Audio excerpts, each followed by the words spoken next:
نستعينه ونستغفره ونعوذ بالله من شرور انفسنا ومن سيئات اعمالنا من يهده الله فلا مضل له ومن يضلل فلا هادي له ونشهد ان محمدا عبده ورسوله. قال الله تعالى في القران المجيد: بسم الله الرحمن الرحيم: امن جعل الارض قرارا وجعل خلالها انهارا وجعل لها رواسي وجعل بين البحرين حاجزا أإله مع الله بل أكثرهم لا يعلمون. صدق الله مولانا العظيم. أما بعد، اللهم صل على محمد وعلى آل محمد كما صليت على إبراهيم وعلى آل إبراهيم إنك حميد مجيد. اللهم بارك على محمد وعلى آل محمد كما باركت على إبراهيم وعلى آل إبراهيم إنك حميد مجيد. اللهم انزله المقعد المقرب عندك يوم القيامة. أما بعد، زما د اسلام رونو، زما مؤمنانو رونو، ان شاء الله نن بیا هم هغه کائناتو کې خبرې کوو مخکې چې د هغې په تخلیق او پیدایښت د کائناتو کې د ځمکې او د اسمانونو او څنګه منځته راغلې او د هغې په هکله هم خبرې کولې. نن ان شاء الله د ځمکې په هکله باندې خبرې کوو. ځمکه څه وضعیت لري، جوړښت یې څنګه شوی دی، څنګه منځته راغلی ده او بیا په څه رقم باندې قرار دی. الله جل جلاله په قرآن عظیم الشان کې څه ویلي دي، د نمونې په ډول ما کوم یو آیات چې تاسو ته تشریح کړو یو ومې او د هغې قرأت داسې دی چې امن جعل الارض، آیا چا ګرځولې د ځمکه قرارا، استوګنځی، قرارګاه، اوسېدو ځای او ارامګاه چا ګرځولې ده؟ وجعلها خلالها انهارا، او چا د دې په منځ کې دې ځمکه کې نهرونه جوړ کړي دي، او چا اوبه او دا ټول شیان او ټول تنظیمات د اوبو چا کړي دي؟ وجعل لها رواسیه، او بیا چا جوړ کړي دي د دې د پاسه د دې ځمکې کې دا غرونه چا جوړ کړي دي؟ وجعل بین البحرین حاجزا، او بیا چا جوړ کړي دي او بیا څوک دی چې هغه پرده یې د دوو بحرونو ترمنځ راوړې ده چې د هغې بحرونو ترمنځ هغه اوبه ترخې او تروې او هغه اوبه چې خوږې دي هېڅ وخت نه ګډېږي سره او ګډېدلی نه شي. وجعل بین البحرین حاجزا، او ګرځولې ده الله جل جلاله د دریابونو ترمنځ د بحرونو ترمنځ پرده خوږې او ترخې اوبه یې سره جدا کړې دي. بیا الله تعالی داسې سوال کوي تاسو نه، اوس ته ووایه اله مع الله، آیا بل یو خدای شته د الله سره؟ آیا دا ټول کارونه دی کوي او ته څه فکر کوې چې ته بل څوک د الله سره شته؟ آیا څوک د دې توانایي لري؟ کومه فرښته، کوم یو ملایکه، کوم یو سړی، کوم پادشاه، کوم یو فرعون، کوم د دنیا او د آخرت کوم قدرت شته د الله سره چې تاسو یې شریک راوړئ او په دې باندې؟ آیا دهریون کولی شي چې دا ځمکه جوړه کړي؟ بل اکثرهم لا یعلمون، بلکې اکثر ستاسو چې دي ای خلکو نه پوهېږي، ځکه چې دې ټولو شیانو سره سره د دې ټول حجت، استدلال، قرینې او د دې ټولو دلایلو سره او د دې ټولو سندونو سره سره بیا هم د الله نه منکرېږي او یا د الله سره بل هغه څوک راوړي چې هغه د خدایي وړ نه وي، دی وړ ګڼي. راځو دې ته چې د آیات شریف موږ مخکې لوستي وو چې ځمکه او اسمان راغله منځته. امن جعل الارض قرارا، آیا چا جوړه کړه ځمکه د قرار دپاره؟ دا موږ او تاسو چې پکې اوسېږو، آیا دا همدغه ځمکه وه او موږ او تاسو ورکې اوسېږو، ډېر په ارامه اوسېږو او دا زموږ کوم یو حق دی او موږ جوړه کړې ده او که نه؟ د دې کې کوم یو دلائل شته دی د دې د جوړښت دپاره، څه قدرت شته دی د دې د نظام دپاره، د دې د چلولو دپاره او د دې اماده کولو دپاره څوک شته دی او که نه؟ زراعت دپاره څنګه اماده شوه، د بحرونو دپاره څنګه اماده شوه، زما او ستا د ژوند دپاره څنګه اماده شوه او د دې نباتاتو دپاره څنګه اماده، د ټول ژویو، ژوندو، حیواني او انساني او نباتاتو دپاره څنګه وشوه؟ آیا دا ځمکه ستا په فرمان کې ده او که نه دغه ځمکه دغسې یو چا ورته ویلي چې دغسې جوړه شه او دغسې جوړه کړې؟ یو منتظم لري، یو مالک لري، هغه څوک لري چې خلاقیت، قیومیت، ربوبیت په دې ټول جهان کې ثابت دی، نو هغې دا ځمکه جوړه کړې ده او هغه زما او ستا دپاره قرار کړی دی یو کور جوړو څومره په تکلیف یې جوړو ایا دا دومره لویه کوره د ځمکې چا جوړه کړه کله دې فکر کړی او که نه دی کړی اوس د دې کورې د جوړښت دپاره الله دا راته وایي چې دغه ځمکه چا جوړه کړې ده د قرار دپاره د قرار دپاره څنګه جوړېږي لومړی پوښتنه به دا وکړو که دا ځمکه کروي شکل لري او دا په فضا کې ځوړنده ده آیا که د الله حکم نه وي دا په فضا کې څنګه ولې نه غورځېږي ولې ټوټې ټوټې کېږي نه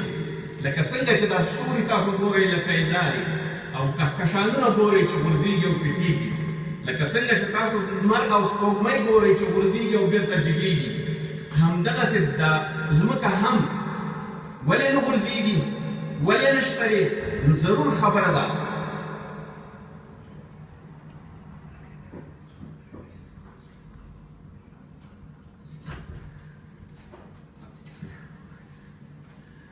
نو د دې لپاره چې اوس الله جل جلاله دا ځمکه یو کره جوړه کړه او نه غورځېږي او درته ګرځېږي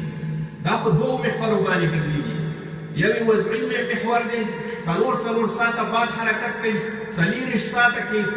ورځ او شپه زیږوي او دی په 365 ورځو اشاریه 5 کې 5 ورځو کې 365.5 ورځو کې کال کې ګرځېږي د دې کال پوره کېږي 4 سیزنه ترې پیدا کېږي اوړی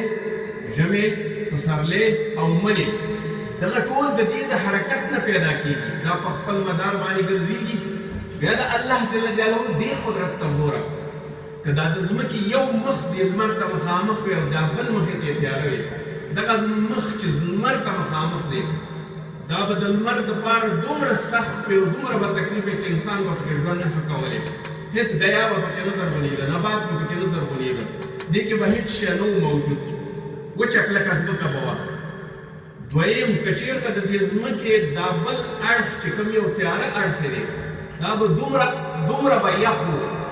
چې دې کې به د انسان ژوند امکان نه لره د یخنۍ نه حیوان ژوند به نه شو کولی نبات به پکې نه شین کېده نو اوس دغه اعتدال چې دا ځمکه دواړه مخونه یې ټول مخونه یې لمر ته مخامخ کېږي او سیزل کېږي نه او په یو اعتدال باندې روانه ده ایا دا چا کړې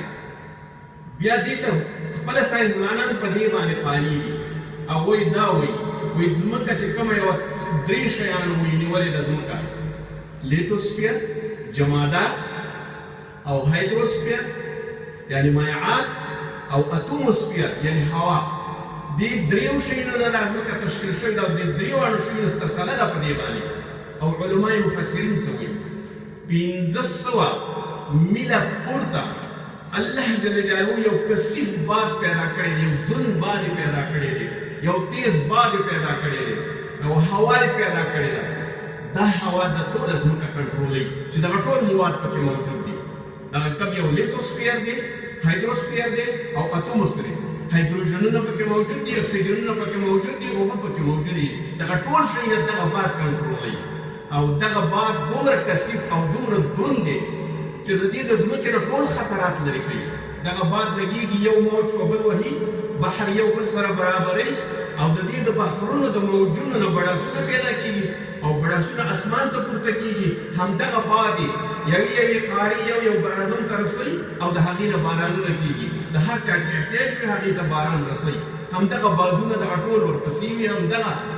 همدغې ورېځې ته حمل هم همدا ورکوي او همدغه ورېځه شنډۍ هم همدا حامله دې ته وایي چې کله ترې واوره پیدا کېږي کله ترې ګلۍ پیدا کېږي او کله ترې ورېځ کله ترې باران پیدا کېږي بیا دا باران کېږي بیا ورېځ کېږي بیا دا ټول شیونه یو ځای ته بل ځای ته رسوي دغه کثیف باد د دې لپاره جوړ شوی دی چې دا باید کنټرول کړي اجرام سماوي کهکشانونه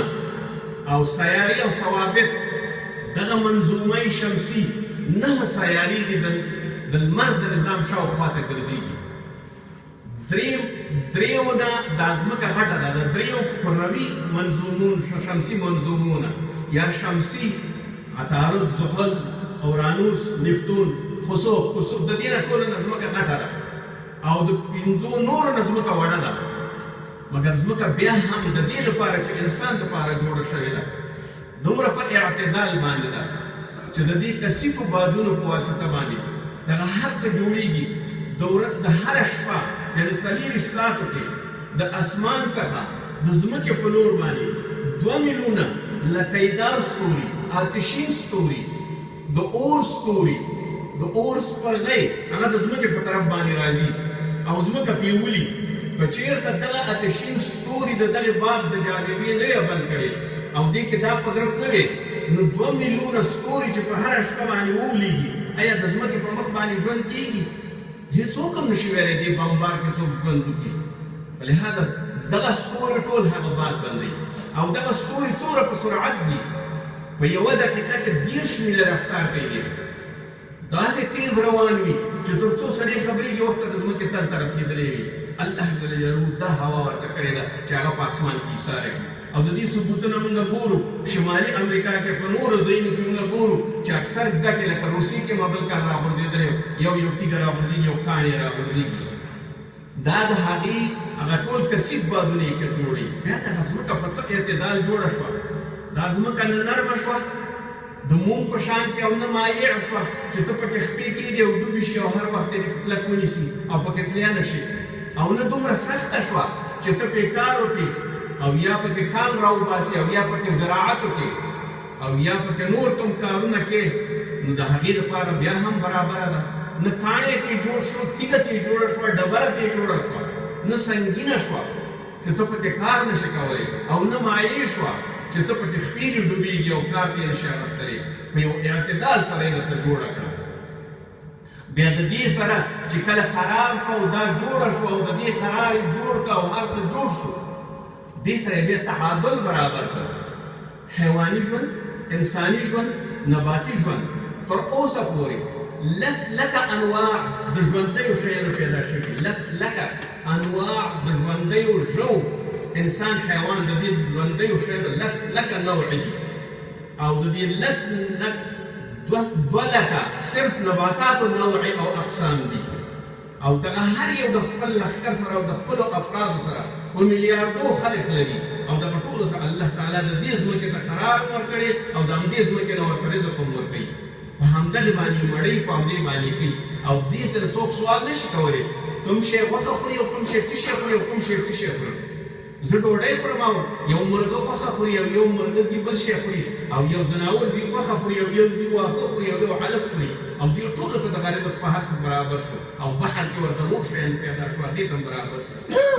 اوس د دې قرار ته وګوره چې دغه ټول مخلوقات الله جل جلاله څنګه قرار کړه په دې ځمکه کې، څنګه یې آرام کړه او څنګه اوسېږي او څنګه میلیاردونه کلونه تېر شو د دې ځمکې، یو ځل نافرمانه شوې نه ده. آیا دا د دهریونو او د داروین فلسفه ومنو، د روسو فلسفه ومنو، د مارکسیزم ومنو چې ځمکه په تصادف منځته راغلې ده، لا اف چانس باندې راغلې ده، او که نه په حقیقت کې یو نظم په واسطه باندې راغلې ده. دا یو نظم په واسطه راغلې حادثه نه ده، ماده نه وه چې مادې نه پیدا شو او بیا دا چا ژوندی کړه. ځمکه بیا ژوندی کېږي، تا ته زراعت پیدا کوي، ځمکه بیا ژوندی کېږي، تا روزي، ځمکه بیا تا ته نبات پیدا کوي، ستا حیواناتو ته پیدا کوي، ستا د اړتیا وړ شیان پیدا کوي. ته جامې د څه شي نه جوړې، ته لباس د څه شي نه جوړې، یخني او ګرمي په څه شي باندې دفع کوي، اسبابونه د څه نه جوړې. الله جل جلاله درته غرونه پکې کېښودل، او په دې غرونو کې درته هغه اسباب فلزي شیان، غازي شیان، کیمیاوي شیان او بیولوژیکي شیان، دغه ټول یې درته په ځمکه کې پیدا کړل. د دې لپاره یې درته پیدا کړل چې انسان راوباسه او جوړ کړه او همدې زما ځمکه باندې پکې کار کوه. داسې نه دي چې تا ځان سره د مور نه راوړي یا د کوم بل ځای نه دې راوړي راوارد کړي دي، او یا کوم واردو صادر دې په سامان کې نه، په همدې خپله خپو لاندې درته پیدا کړي، همدا ستا کور او ستا غر کې پیدا کړي، د ستا مرعا او چراګاه کې درته پیدا کړي، ستا په دې هر ځای کې د هر غر کې درته اوسپنه او هر څه پیدا کړي. راواخله جوړ توړ پرې وکړه، هغه درته خالق هغه دې جوړ کړی دی، انجینرونه صرف ته راواخله، ته ورته لاس یې واچوه، ونه پرې وهه، خپل ځان دپاره خپله دفع کوه. ته پرې اوسپنه راواخله، موټر ته یې جوړوه، هر څه ته یې جوړوه، هغه جوړ کړي دي، ټول پلاستیک هر څه یې درته جوړ کړي، ربړ ونې درته جوړې کړي، هر څه یې درته جوړ. فلهذا ستا ټول احتیاجات یې دلته راټول کړي. نو امن جعل الارض قرارا، آیا داسې بل څوک شته دی چې ځمکه یې قرار جوړه کړي وي او په ځای وه؟ الله دی، ځکه بل کوم یو دهري نشته، داروین نشته، بل فرښته نشته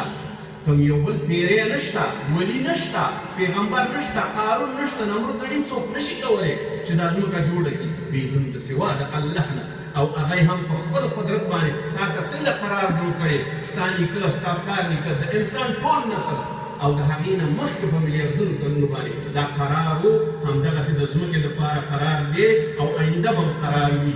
د دې لپاره. وجعل خلالها انهارا، او بیا درته جوړ کړه په منځ د دې کې نهرونه. څنګه یې درته جوړ کړه نهرونه؟ حکم یې وکړ ورې درته بارانونه وکړي، بارانونه یې وکړه درته، بیا نهرونه جوړ شو، بیا تا پسې بیل راواغست، تا د هغې د اوسپنې نه جوړ کړ، ماشینونه دې جوړ کړه،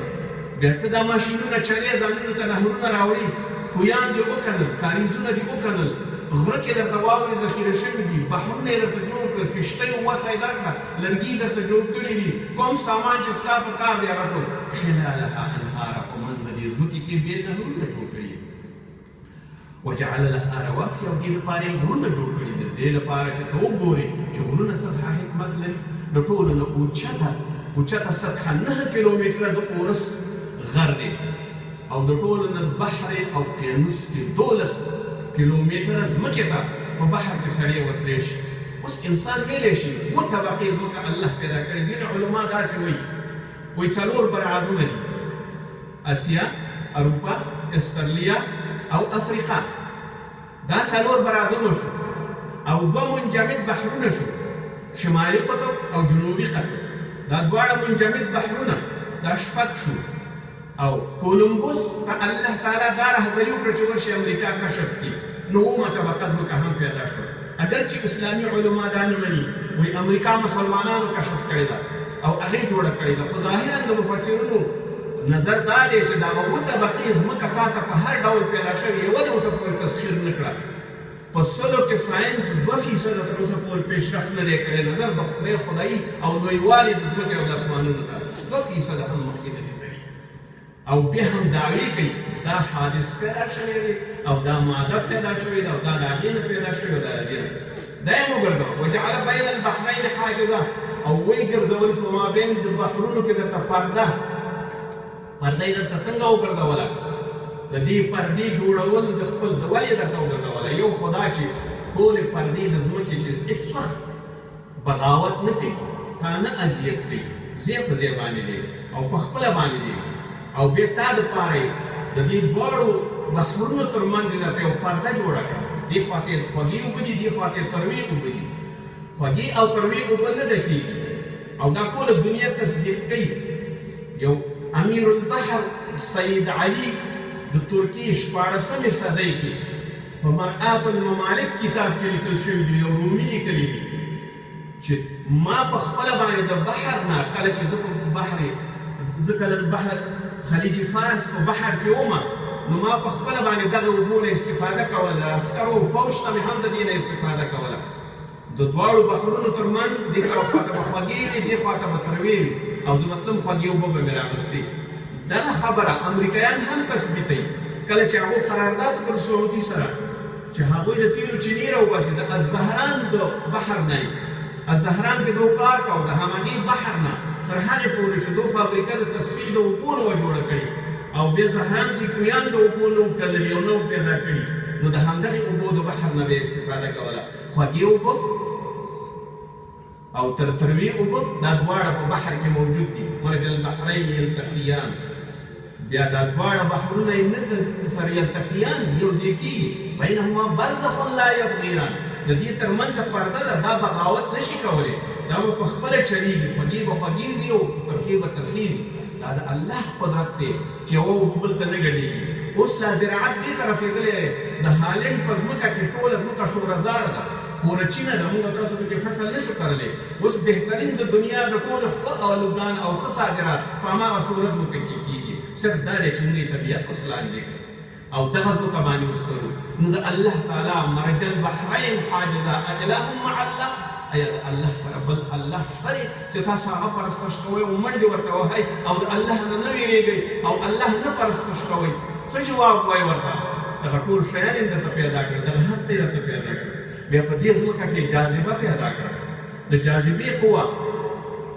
اوس که فرضاً دا جاذبې قوه نه وي، انډول خرابېږي. د داسې رقم بادونه لګېږي چې یو خواته به ځي نشي راستنولی جاذبې قوه دغه بادونه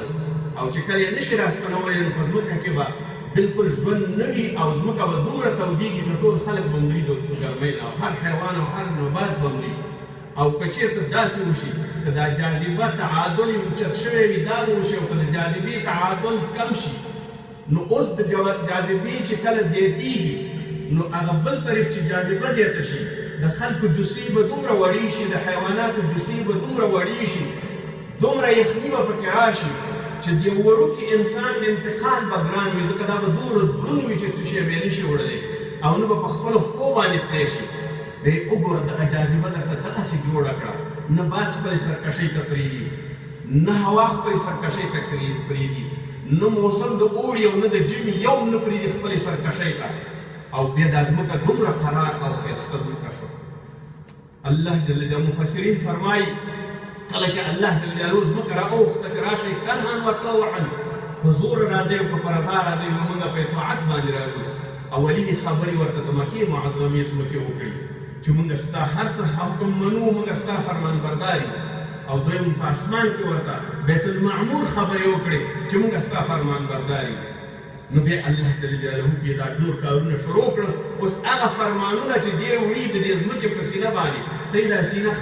وهي په ماشینونو باندې ډوبې یې کوی پکې وباسي هر څه پکې جوړې خو د دې ماشینونو سره سره دا ځمکه کلم داسې نه وایي درته چې زه یې نه کوم او الله جل جلاله درته قرار مقرر کړی دی د دې ځمکې نه فایده اخیستل ستا خپله خوښه ده اوس ته خپل خوښه باندې فایده کې اخلي